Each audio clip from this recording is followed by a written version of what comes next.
se encuentran sonando en el cielo.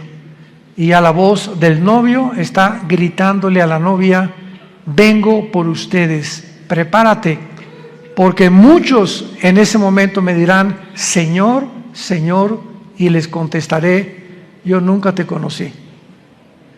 Hablamos lenguas, hicimos milagros. También los demonios pueden imitar los dones y pueden imitar los milagros. Nunca los conocí porque nunca hicieron mi voluntad. ¿Y cuál es la voluntad de un cristiano? Bueno, cuando se formó la iglesia, desde el inicio de la iglesia, Hechos 1:8, y recibirán poder cuando haya venido el Espíritu Santo y me serán testigos. Entonces, la voluntad de Dios es que tú y tú y tú y yo y todos los que seguimos a Jesús hablemos del amor de la cruz. Le hables a tu familia, le des testimonio de lo que Dios hizo en tu vida. Puedes comenzar con eso: fíjate que pues yo era así y era así, etcétera, etcétera. En la Navidad, en una fiesta, en un cumpleaños, y mi vida cambió. ¿Y por qué? Pues conocí a Jesucristo. Oye, pues yo también sigo a Dios, etcétera, etcétera. Y le contestas tú: ¿a cuál Dios? Los hindúes tenían 6 millones de dioses. Entonces la gente tiene muchas escapatorias, ¿verdad? Yo sigo a Jesús. Una vez le pregunté a una persona y le dije: ¿a cuál? ¿Cómo que a cuál? Le dije: mi cuñado se llama Jesús. O sea, dice, seguimos a Jesús. Bueno, hay cantidades de Jesuses, ¿no? Y el Jesús de la Biblia es otra cosa. Entonces vamos adiestrándonos para prepararnos, para estar mejor listos para estos tiempos que vivimos. Muy bien. Muchas personas creen que el rapto de la iglesia va a ser el inicio de la tribulación. O sea, desaparecemos del mundo millones de personas y en ese momento comienza el anticristo a confirmar un pacto con los judíos y con varias naciones árabes. Sin embargo, no es eso lo que enseña la Biblia. El principal propósito de la tribulación, y la tribulación no se inicia con el rapto de la iglesia. Podemos irnos, por ejemplo, hoy en la noche en el rapto de la iglesia, viene Cristo mañana por nosotros, y pueden pasar 1 mes, 2 meses o tal vez 1 año cuando comience la tribulación. Entonces no necesariamente viene el rapto e inmediatamente comienza la tribulación. La tribulación, los que quieran apuntar, comienza, tiene su inicio cuando el anticristo confirme un pacto de paz con la nación de Israel y con naciones árabes. Abran sus Biblias en el libro de Daniel, capítulo 9, versículo 27. Daniel 9, versículo 27. En este capítulo 9 de Daniel, de los versículos 24 al 27, se encuentra la famosa semana 70 de Daniel. Porque hace 2600 años, Daniel se encontraba en Babilonia cuando comenzó a leer al profeta Jeremías. Y Daniel descubre, leyendo el profeta Jeremías, de que el exilio o todo ese tiempo en que Nabucodonosor se llevó a los judíos a Babilonia, los 70 años de exilio estaban por terminar. Y Daniel se sorprendió. Era un hombre de Dios que oraba 3 veces al día, en la mañana, en la tarde y en la noche. Estamos hablando de 1 a 2 horas diarias, perdón, en cada término de su oración. Entonces se hinca Daniel en el capítulo 9 y comienza a orar a Dios. Señor, ya va a terminar la cautividad babilónica. Jeremías profetizó que serían 70 años, y como él era un hombre que estudiaba la Biblia, como muchos cristianos, me espero que lo estén haciendo, estaba consciente de lo que iba a pasar.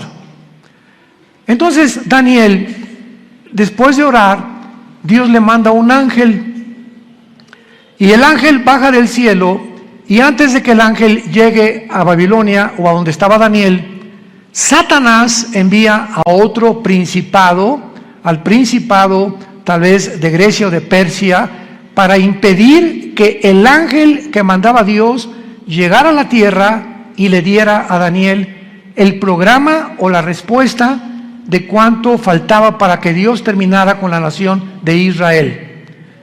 Entonces hay una guerra en el cielo, está en el capítulo 10 de Daniel, hay una guerra en el cielo. Finalmente el ángel llega hasta donde era Daniel y el ángel le revela a Daniel todo el programa cronológicamente de la nación de Israel.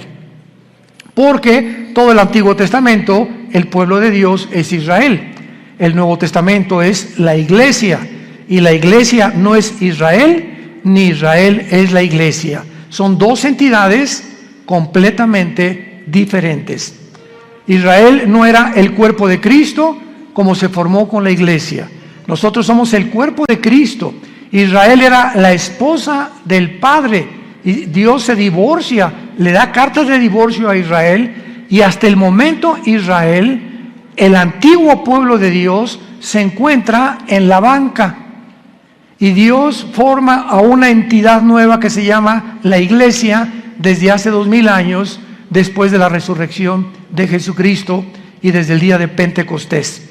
Entonces la iglesia es una entidad completamente diferente de Israel.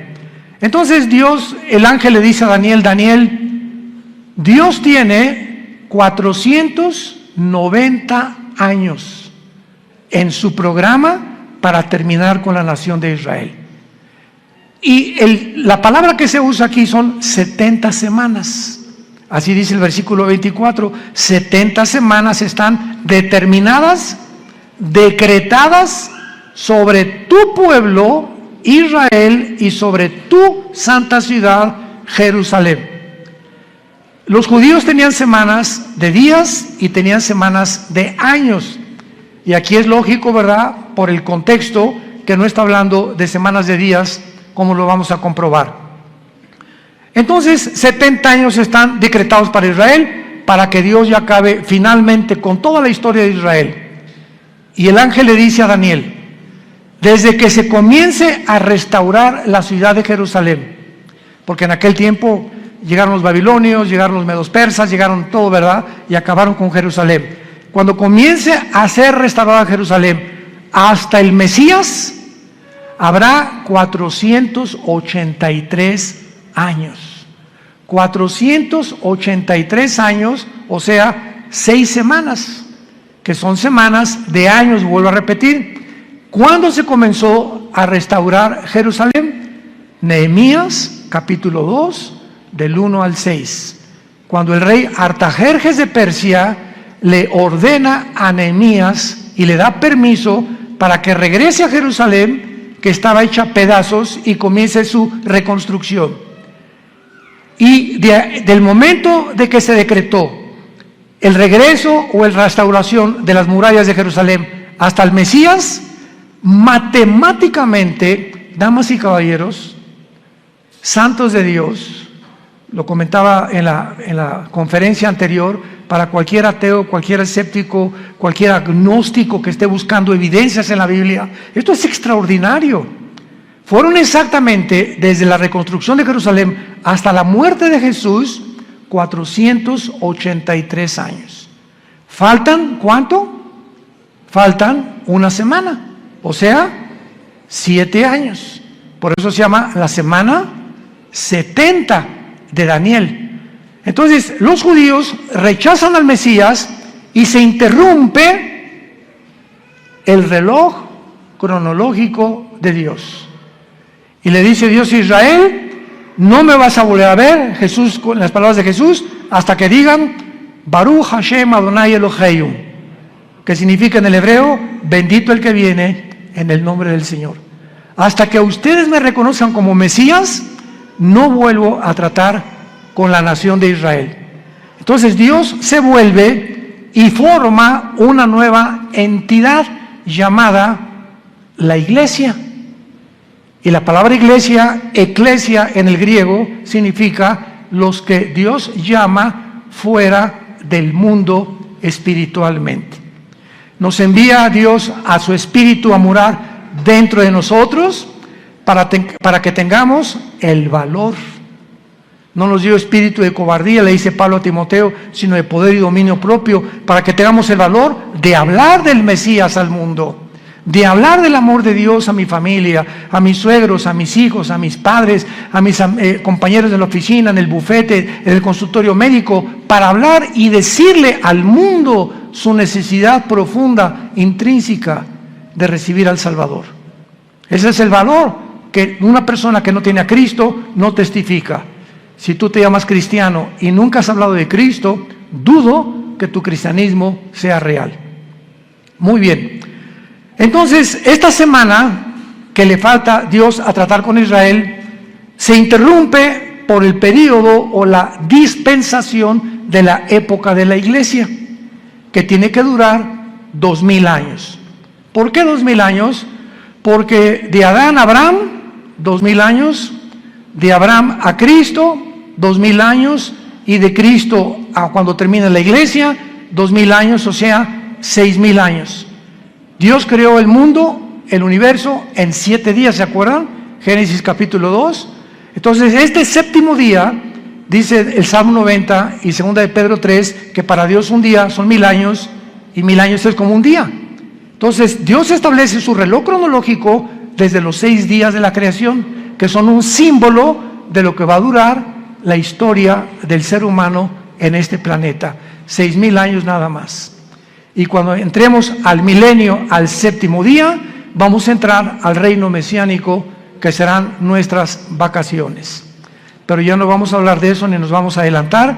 Es importante que nos ubiquemos ahorita en lo que estamos hablando de la semana 70 de Daniel.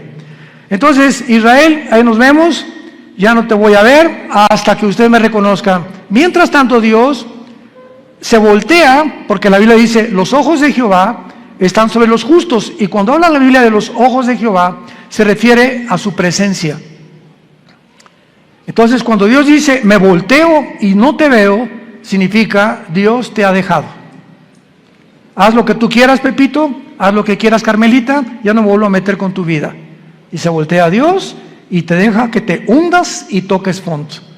Es la forma como Dios juzga a los seres humanos. Si cuando venga tribulación y angustia me buscarás, y entonces no responderé. Porque no es cuando tú quieras, es cuando oigas su voz, no te endurezcas. Y ahorita ustedes están escuchando la voz de la palabra de Dios. Entonces, adiós Israel, Dios forma a la iglesia y comienza a trabajar con nosotros, con el Espíritu Santo. La iglesia tiene que llegar a su final. Porque si no llega a su final, ¿cuándo va Dios a regresar con Israel? Entonces, durante este tiempo de la iglesia, he oído a muchos predicadores que han dicho que ya Dios no tiene que ver nada con Israel, que la iglesia tomó el lugar de Israel y que Israel ya se olvidó de Dios. Yo siempre les digo, lee Romanos 9, 10 y 11. 3 capítulos del libro de Romanos de Pablo mencionan que Dios no ha acabado con Israel.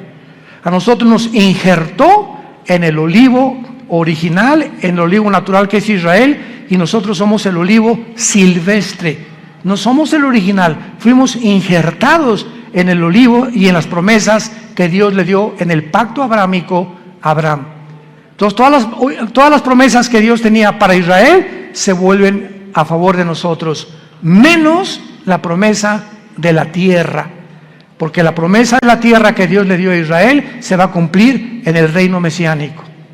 Entonces, ahora que Dios está tratando con la iglesia tiene que salir del mundo para que estos 7 años que quedan de la semana 70 de Daniel, que se llaman los 7 años de la tribulación, y vamos a ver qué otros términos se usan en la Biblia, Dios trate con Israel y los meta a un horno. ¿Qué microondas ni qué nada? Va a ser un horno de fuego donde los va a purificar para que puedan estar listos y entrar junto con nosotros al reino mesiánico o al reino milenial. Pero veamos el versículo que más nos interesa, que es el versículo 27 de Daniel 9. Y por otra semana, o sea, por otros 7 años, ahí está la semana 70 de Daniel, es la semana que falta para Israel, que son los 7 años de la tribulación.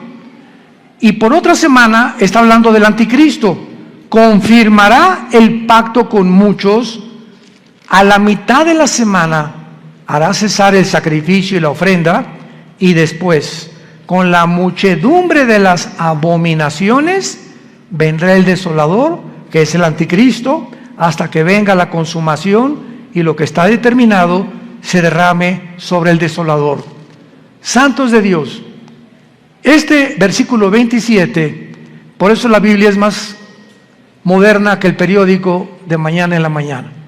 La Biblia es más moderna que cualquier noticia que el mundo pueda sacar, porque todo Dios lo puso con anticipación para que cuando suceda nos acordemos que Dios es el Dios que conoce el futuro. Y ese es el verdadero Dios a quien tú y yo estamos sirviendo. Noten ustedes, hablando del anticristo, versículo 27, y vamos a traducirlo: por 7 años el anticristo va a confirmar, no a afirmar. ¿Ya lo vieron? Confirmar un pacto. Esto significa que cuando nos vayamos nosotros y el anticristo se siente con los rabinos judíos o con los gobernantes de Israel actuales, o no sabemos quiénes serán, para firmar un pacto, confirmar un pacto, estos gobernantes judíos van a aceptar que este hombre les garantice la paz por 7 años, por la semana 70 de Daniel, que son 7 años. Entonces el anticristo les va a decir: por 7 años les garantizo que ninguna fuerza externa, ningún poder, ni Rusia, ni China, ni nadie los va a atacar. Pero al mismo tiempo dice: confirmará el pacto con muchos, aparte de Israel. ¿Quiénes son estos muchos? Las naciones árabes, que han sido su principal enemigo de Israel. Ahora, qué maravilloso.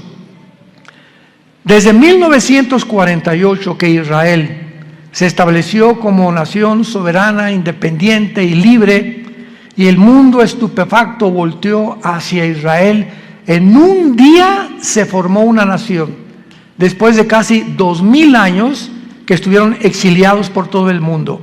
Entonces, esto es impresionante, porque desde 1948 hasta principios de este siglo, síganme con cuidado, hasta principios de este siglo, solo dos naciones árabes habían firmado pactos de paz con Israel: Jordania y Egipto, que todavía permanecen estos paz con Israel. Pero en estos últimos meses de la administración de Trump y la administración de los demócratas en Estados Unidos, las naciones árabes, aparte de Egipto y Jordania, cosa que nunca se había visto en la historia, comenzaron a decirle a Israel: ¿nos das chance de estar bajo tu paraguas? ¿Qué? ¿What? ¿Nos das oportunidad de que quedemos bajo su protección? ¿Cómo? ¿Qué hizo que las naciones árabes comenzaran? Bahrein, los Emiratos Árabes Unidos, Sudán, Marruecos, le estén pidiendo ayuda a Israel a entrar en lo que se llama el Acuerdo de Abraham, que firmó Israel con los Emiratos Árabes, con Bahrein, puras ciudades árabes, y últimamente ya son casi 6 o 7 naciones árabes que están bajo el paraguas de Israel por causa de Irán. Porque Irán comienza a bombardear a Arabia Saudita hace 1 o 2 años, a sus pozos petroleros, y Estados Unidos no interviene, ni tampoco Israel, porque Israel no tiene ningún pacto con Arabia Saudita, es la nación más grande de toda la península arábica. Entonces se dan cuenta los árabes que si Estados Unidos no los protege ya, solamente les queda la aviación y el ejército de Israel, que es el ejército más poderoso del mundo entero. Así de chiquititos, pero bien picosos.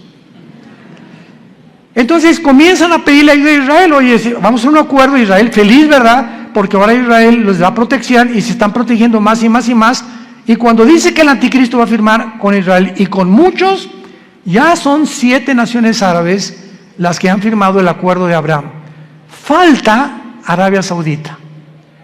Y Arabia Saudita, ahora que vino el presidente Biden a Arabia, todo el mundo, primero fue Israel, después fue Arabia, todo el mundo estaba esperando porque él venía a eso. pues vamos a convencerlos de que firmen y se unan a Israel. Pues el jeque de Arabia Saudita le dijo al presidente Biden: no vamos a firmar ningún tratado de paz con Israel, porque tenemos una sola condición: cuando Israel haga la paz con los palestinos y Israel le permita a los palestinos poner un Estado palestino dentro de Israel, firmamos el acuerdo de Abraham, cosa que los judíos nunca van a hacer.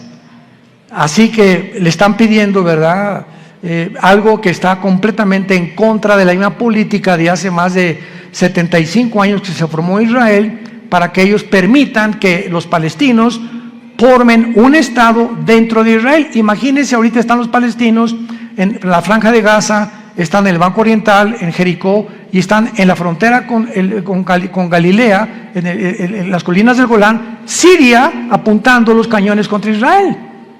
Entonces imagínense que en México haya dos Méxicos.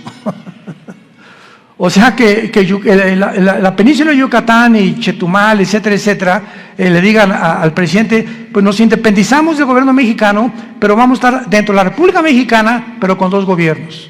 Vamos a hacer completamente dos gobiernos, y va a haber dos gobiernos dentro del mismo terreno geográfico de la República Mexicana.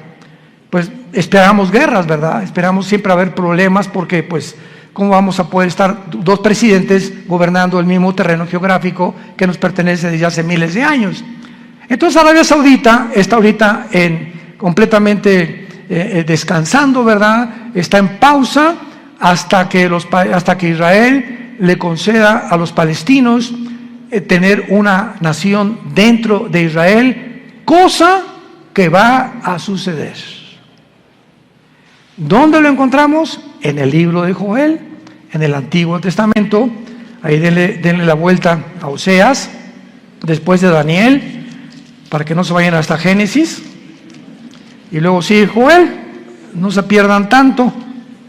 Y aquí en el libro de Joel, capítulo 3, que describe la Tercera Guerra Mundial y la venida de Jesucristo, dice así: Joel capítulo 3, versículo 1 y 2, principalmente: porque he aquí que en aquellos días y en aquel tiempo en que haré volver la cautividad de Judá y de Jerusalén, reuniré a todas las naciones y las haré descender al valle de Josafat, o sea, al valle del Meguido, donde será y se librará la Tercera Guerra Mundial, conocida como la batalla del Armagedón, que se encuentra en Apocalipsis 16, del 12 al 14.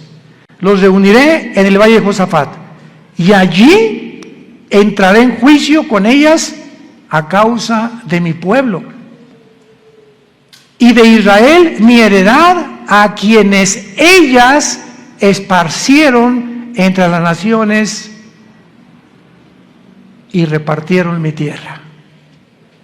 Una de las razones por las cuales Dios se va a enojar con la nación de Israel es que van a acabar cediendo a la presión de otras naciones para permitir dos naciones dentro de una nación. Repartieron mi tierra, la tierra que Dios le prometió a Abraham, a Isaac y a Jacob. Muy bien, ahora veamos este famoso pacto de paz o tratado que confirmará el anticristo, porque hay 5 cosas claves de este tratado, los que lo quieran apuntar. Número 1, el tratado de paz que el anticristo va a confirmar con Israel será entre Israel y el anticristo, involucrando a naciones árabes. Número 1, involucrando a naciones árabes. Puesto que el anticristo tiene que surgir de alguna de las naciones que formaron el antiguo imperio romano, él será el principal protagonista. Ahora vean esto. Para los judíos el anticristo va a ser casi como un Mesías, porque para que hayan confiado que nadie los va a agredir, y para que el anticristo tenga el poder de detener a naciones que sean contra Israel, es porque el anticristo va a ser un personaje sobrenatural, controlado por un principado completamente angelical, un principado de Satanás. Ahora esto es muy, muy importante, ¿verdad? Porque él va a ser el principal protagonista y él no va a permitir que él los ataque. Antes de que el anticristo firme este tratado, va a haber 2 guerras en Israel, que están mañana en el periódico delante de nosotros. La primera es la del Salmo 83. El Salmo 83 profetizó hace 3000 años que las naciones árabes que forman el círculo cercano a Israel, Egipto, Jordania, el Líbano, Irak y Siria, van a tratar de aniquilar a Israel por segunda o tercera o cuarta vez. Lo intentaron en el 48, cuando regresaron. Al otro día, cuando el primer ministro de Israel proclamó Israel como un estado libre y soberano, los atacaron. Al otro día, el 15 de mayo de 1948. Los volvieron a atacar en 1956. Los volvieron a atacar en la Guerra de los 6 días, 1967, junio del 1 al 7 de 1967. Y los volvieron a atacar en la Guerra de Yom Kippur, 1973. Cuando Yasser Arafat formó el movimiento para la liberación de Palestina, jurando en el decreto que tienen los palestinos: nunca permitiremos que podamos tener un gobierno en Israel sin Jerusalén. Imagínense nada más. Todos los diplomáticos, el presidente Bush, el presidente Carter, el presidente Clinton, el presidente Reagan, el presidente Trump, el presidente Biden, le han dicho a los palestinos: bueno, les damos la mitad de Jerusalén y les damos aquí, les damos allá, y ellos dicen: no, toda Jerusalén. O sea, cosa, ¿verdad? Me río porque es una imposibilidad. Como dijo Benjamín Netanyahu, que tal vez próximamente vuelva a recobrar el primer ministerio en Israel, Netanyahu dijo: el día que realmente nuestros enemigos quieran que les demos Jerusalén, vamos a tener lista la operación Sansón. Así se llama, la operación Sansón. ¿Qué pasó con la operación Sansón? ¿Se acuerdan de la vida de Sansón? En Números capítulo 3 en adelante. Bueno, a Sansón le sacaron los ojos, una mujer lo debilitó en sus fuerzas por andar ahí de rabo verde, ¿verdad? Y el Espíritu Santo lo abandonó a Sansón, se quedó sin fuerza, y entonces los filisteos tenían como un circo, lo pusieron lo empujaron, a ver tu fuerza, etc., y comenzaron a burlarse de él. Y ahí Sansón, en medio de este espectáculo donde todos se burlaban de él, los filisteos, le dijo a Dios: Padre, por favor, yo te pido, como un último acto de mi voluntad, llévame a donde haya 2 columnas, porque Sansón conocía el teatro filisteo, para que yo pueda derribar este teatro.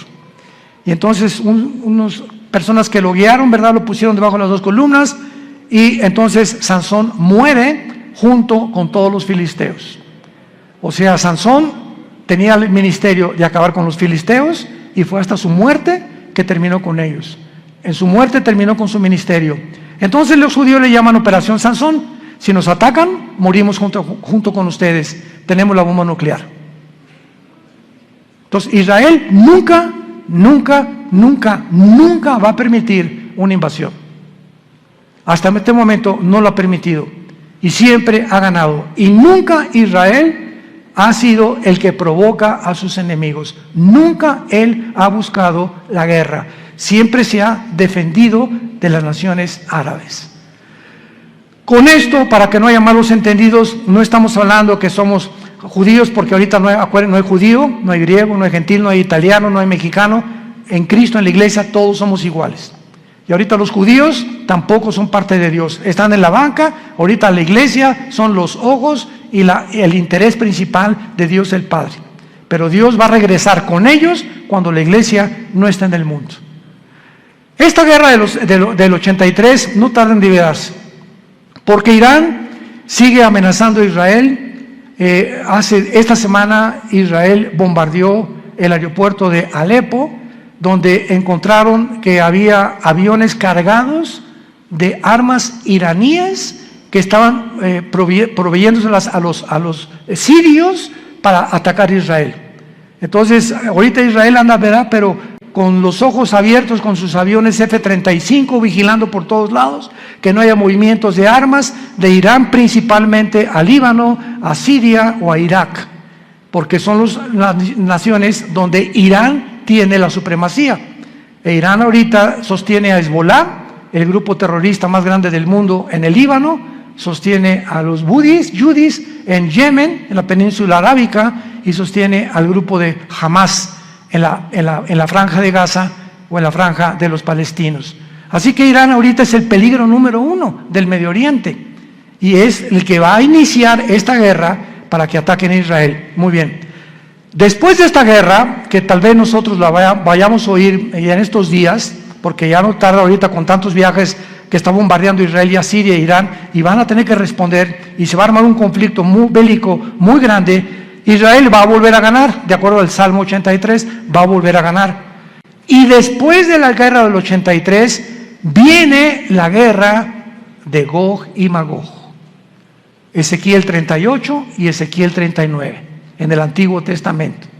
¿Cuál es la guerra de Gog y Magog? Cuando Putin vea que ya los judíos vencieron a los árabes.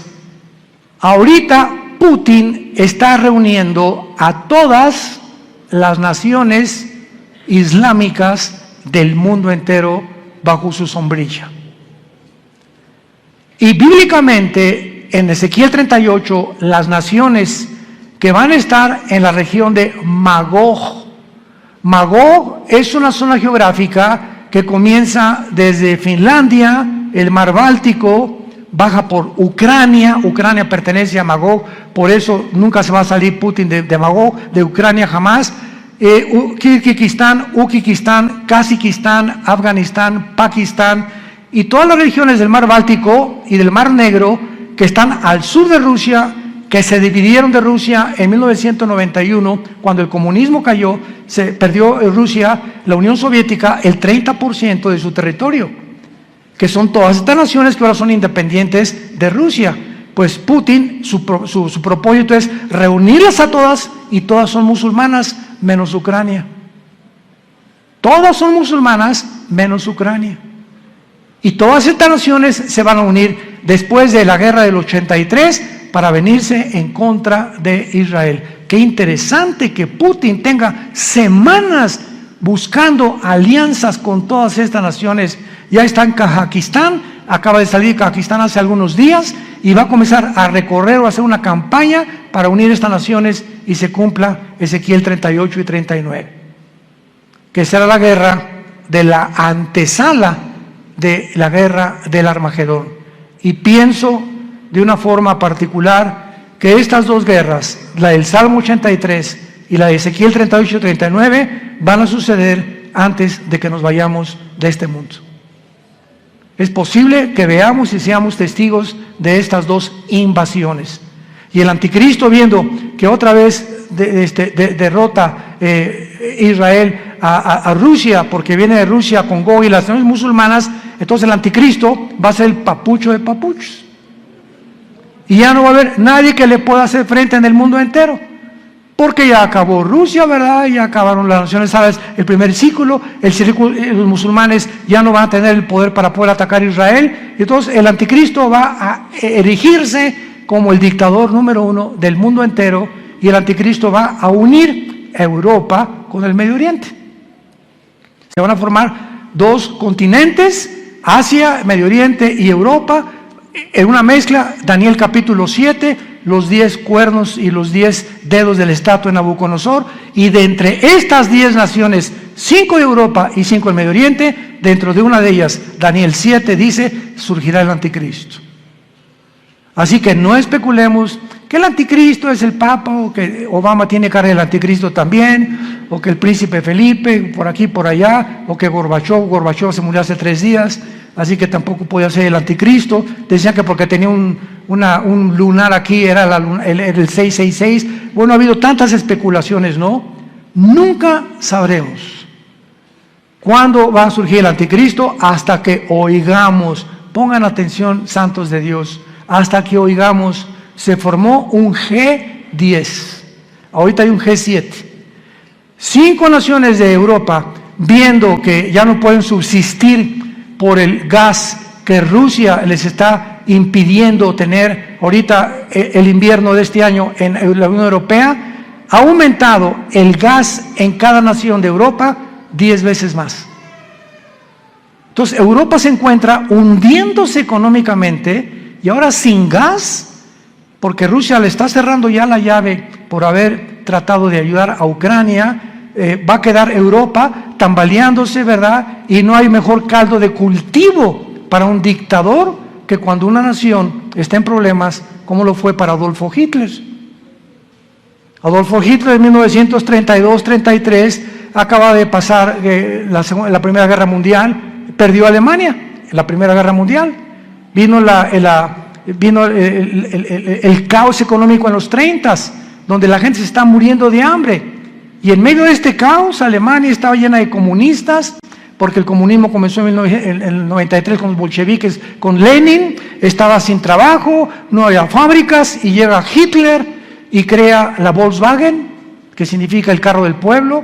Fernando Porsche fabrica los primeros carros Porsche, hace fábricas, saca Hitler a los comunistas de Alemania, y pues decía la gente, este es el hombre que estamos esperando. Siempre el engaño del populismo, ¿verdad? De los gobiernos populistas. Este es el que estábamos esperando. Porque siempre, desgraciadamente, estamos esperando un hombre que nos saque del hoyo. Y no hay nadie que nos pueda sacar más que Jesucristo, el Hijo de Dios, nada más.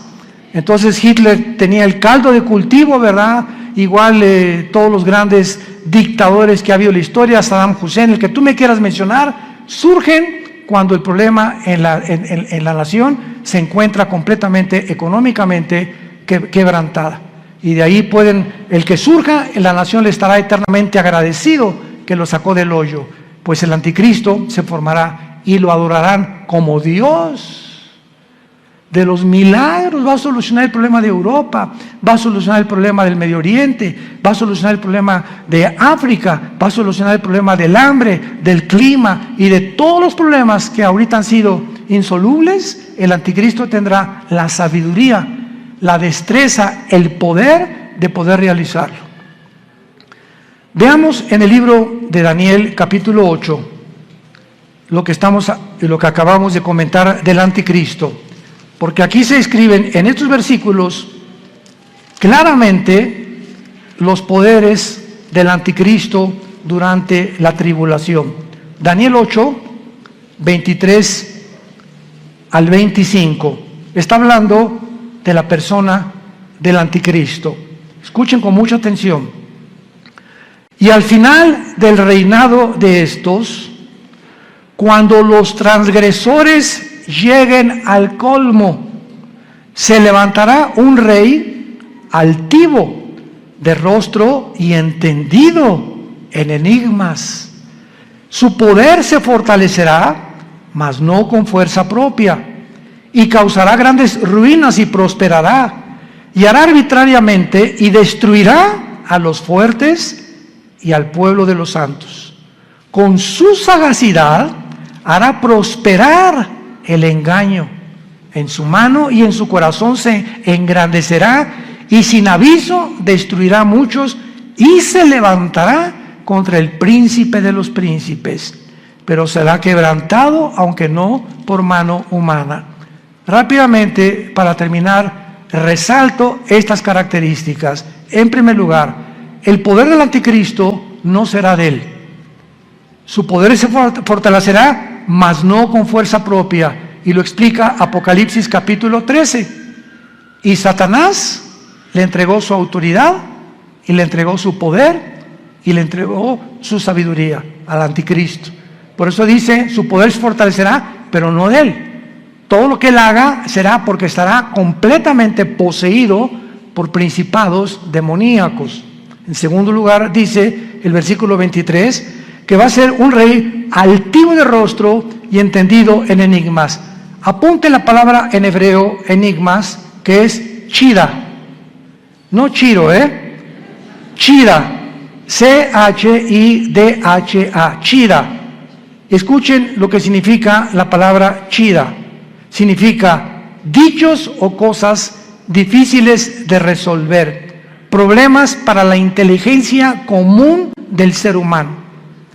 O sea, que él va a tener una capacidad sobrenatural, científica, filosófica, política, religiosa, que va a asombrar a la mente más brillante que pueda en ese tiempo existir en el mundo. Entendido en enigmas, su poder se fortalecerá, prosperará y hará arbitrariamente y destruirá a los santos con su sagacidad. Esta palabra sagacidad es la palabra sekel en el hebreo, S y con K, sekel, apúntala, que significa inteligencia para resolver crisis.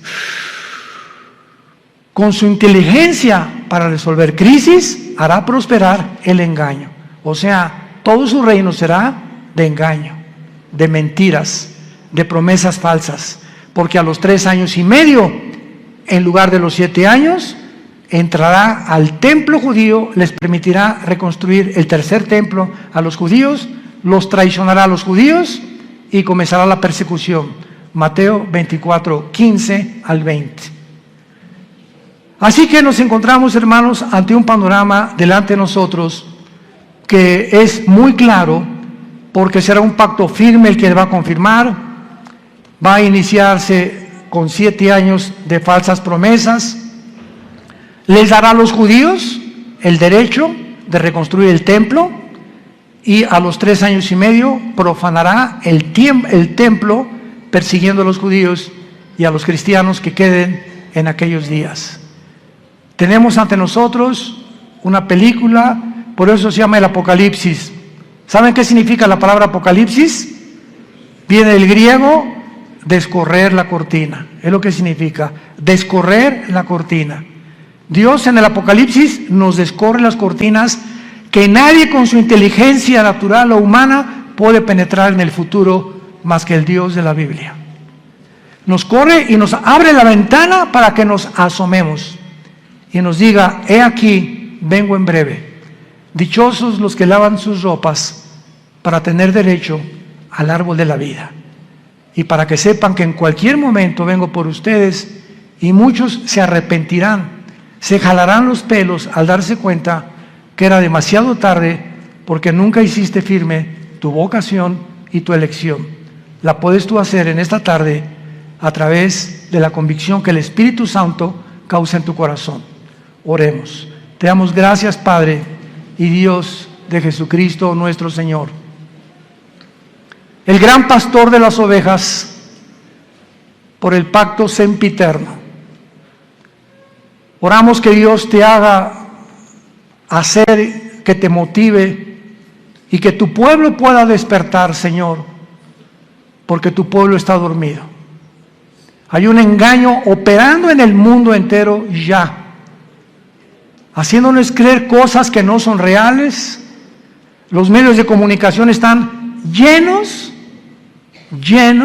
de mentiras, falsedades por todos lados, donde el mundo ya no sabe qué creer y qué no creer. Pero tenemos la palabra profética más segura, a la cual haríamos bien en estar atentos como una antorcha que alumbra en lugar oscuro, hasta que el lucero de la mañana salga en nuestros corazones. Gracias, Padre, por tan grande salvación, por esa cruz donde tu Hijo le pusieron espinas en la cabeza, clavos en las manos y clavos en los pies, y desangrando y agonizando, Él pudo expresar las palabras más sublimes que un hombre en ese estado pueda expresar: perdónalos, porque no saben lo que hacen. Pero en este momento tú ya sí sabes que Él murió por ti, para pagar por tus pecados, que fue enterrado, crucificado y resucitado a los 3 días, y que tú necesitas abrazar esa cruz hoy, que tu corazón está preparado, e invitarlo a tu vida como tu Señor y Salvador. Dile estas palabras desde lo profundo de tu alma, si quieres en este momento arrepentirte de tu vida y entregársela a Dios. Padre, te pido perdón por mi vida, por mis pecados. Creo que en esa cruz con tu sangre pagaste por ellos y que a los 3 días resucitaste de los muertos. Y porque creo que vives, Jesús, te pido que entres a mi corazón como mi Señor y mi Salvador. Te doy gracias por la vida eterna y por lo que harás en los pocos días que me quedan de vida para hablar de ti, Señor.